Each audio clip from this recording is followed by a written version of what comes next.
Zoti Skiu, ka pasur një takim të kryeministrit Rama me vajzën e presidentit Donald Trump, Ivanka Trump, e cila ndodhet në Vlorë për të vizituar këtë qytet lidhur me disa investime që do të bëjë në këtë qytet.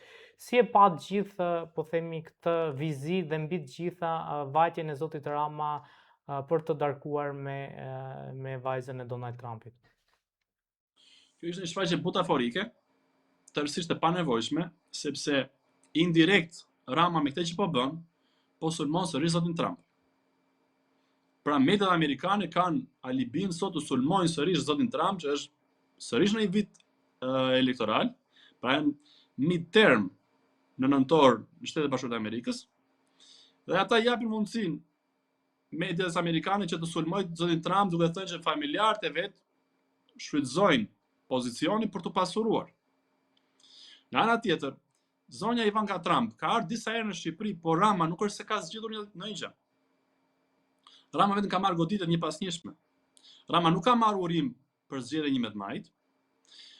Rama edhe në 28 nëntor nuk mori urim, por urimi shkoi për popullin shqiptar dhe në mënyrë të paprecedent kishte aty luftë ndaj karteleve të drogës, luftë ndaj narkotrafikut. Sërish prapë ishte një mesazh i sekretarit shtetit Marco Rubio të javës kaluar, që sërish kërkohet luftë ndaj narkotrafikut dhe bashkëpunim me drejtësinë, jo me qeverinë shqiptare. Nuk presin amerikanët nga Edi Rama, sepse e di që është kukull e Sorosit. Është etiketuar edhe në mediat prestigjioze amerikane si Ramaduro, pra vllai siamez i Maduros, dhe ata e kanë të qartë dhe kanë të mbyllur hesapin me Edi Ramën. Me Edi Rama ata nuk bashkëpunojnë. Çdo tentativë e Ramës për të implikuar zonjën Ivanka Trump është për konsum të brendshëm politik, për presion ndaj drejtësisë, mos më arrestoni mua se unë e zgjidh me amerikanët. Pra kthehemi edhe një herë, akuzohet për 14 miliard dollar dhe në vend që të dorëzohet, të japi dorëheqjen dali para drejtësisë, nëse është i pafajshëm, mund të përballohet me drejtësinë, e dali prapë i pafajshëm, të fitojë gjyqin. E të kthehet prapë politik. Por ky vazhdon me pacipsi, me paturpsi të çuditshme, të paimagjinueshme, të qëndrojë krye të shtetit dhe thojë që unë po negocoj me amerikanët. Këtu askush nuk do të di prej këtyre për korrupsionin, për vjedhjen e parave të shqiptarëve, për fatkeqësinë e shqiptarëve, për vuajtjen e shqiptarëve, por këta thonë që ne rregullojmë amerikanët. Pra nuk ka rëndësi që ne ju vjedhim juve, nuk ka rëndësi që ju burgosim, nuk ka rëndësi që ju dhunojmë, nuk ka rëndësi që ju lëm pa shtëpi, që ju shkatrojmë banesat, që ju shkatrojmë bizneset, u vëmë flakën bizneseve për të ndërtuar kulla. Këta në mënyrë të paimagjinueshme, një çmenduri totale, vazhdojnë thonë të rregullojmë amerikanët. Rama nuk rregullon asgjë me Trumpin. Edhe sot, mesazhi i zotit Trump ishte ka 2-3 persona të cilët nuk i neveris dot. Dhe në bindjen time, në sa e kam ndjekur zotin Trump, këta 3 persona, 2 janë Rama dhe Macroni, mund të jetë Lukashenko i treti. Dhe asnjë nuk ishte aty në Davos. Kështu që Rama me Ivankën thjesht sa zhyt më tepër veten e vet. Sepse po dëmton imazhin e zotit Trump. Dhe mua më vjen shumë keq se disa njerëz ose shumë njerëz nuk arrin ta kuptojnë që zoti Trump është shumë krenar për veten e vet. Është njeriu më i pushtetshëm në botë. Çfarë do të bëj po e bën.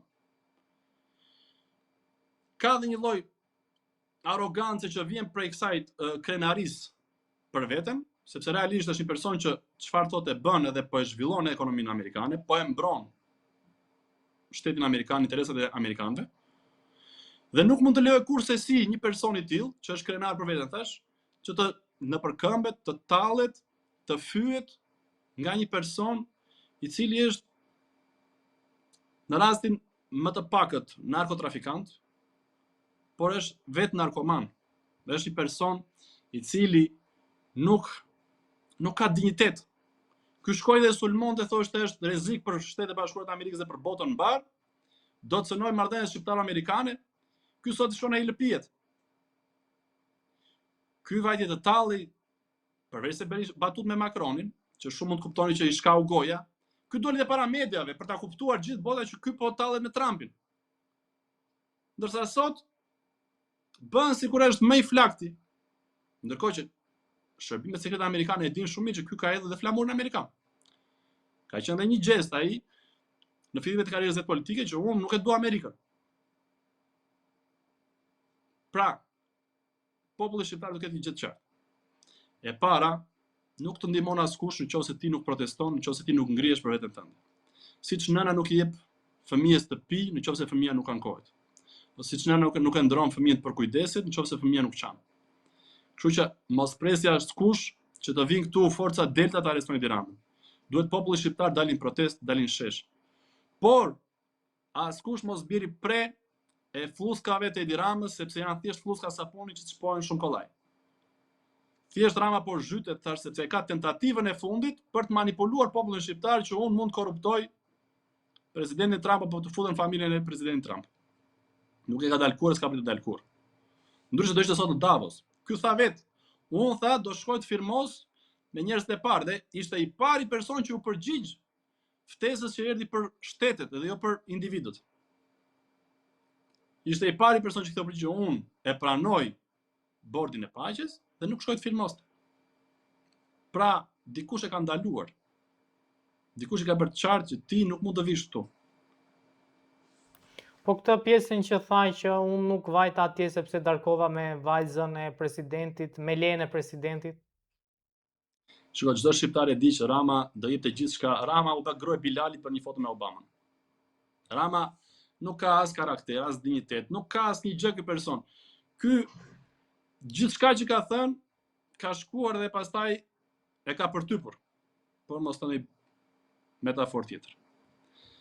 Pra ky person prej fëmirisë në fakt. Gjithë ata që kanë njohur fëmiri e thonë që është një person pa karakter.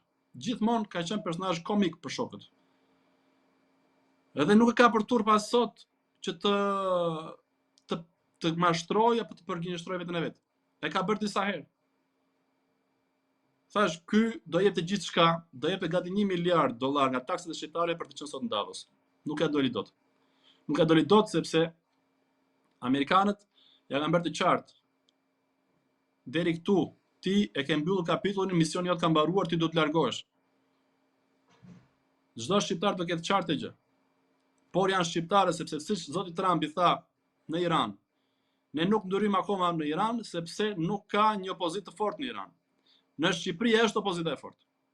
Është opozita e bashkuar. Prandaj investojnë miliona, janë shpenzuar miliarde deri më sot, po vazhdojnë po shpenzojnë miliona euro vetëm për të shkatruar opozitën dhe vetëm për të mbajtur gjallë gënjeshtrën e madhe që opozita është e përçarë apo është e dobët.